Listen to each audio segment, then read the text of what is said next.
আপা কেমন আছেন? হ্যাঁ আপা, আলহামদুলিল্লাহ ভালো আছি। ওই একটু শারীরিক অসুস্থতা তো থাকেই। আগে তো তাও একটু আসতেন, এখন তো আসেনি না। আমিও সময় পাই না।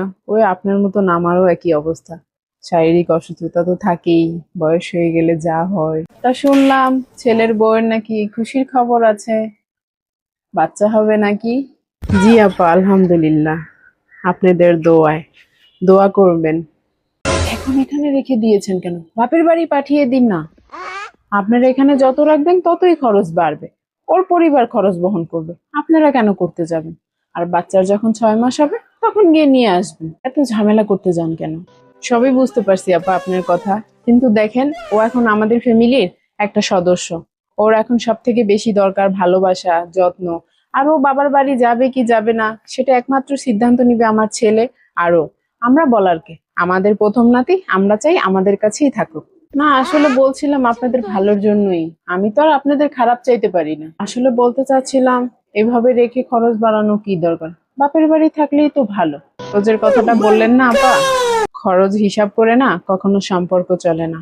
আজও আমার ছেলের বউ ঠিকই, কিন্তু ও আমার মেয়ের মতো। তবুও আপা, এই সময় মানুষ বাপের বাড়ি পাঠিয়ে দেয়। সব মানুষ তো আর একরকম না আপা।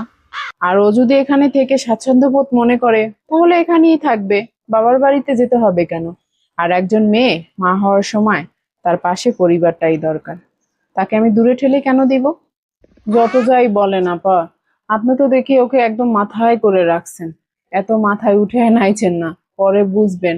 ঠেলা করে কয় অবশ্যই আপা, আজও আমার ছেলে সন্তানের মা হতে যাচ্ছে। এই সময় ওকে ভালোবাসাটা দেওয়া আমাদের কর্তব্য, এটা আমি মনে করি। কে কি মনে করলো না করলো সেটা আমার দেখার বিষয় না। আমার ছেলের বউ, আমি সবসময় ওকে মেয়ের মতো আগলিয়ে রাখবো।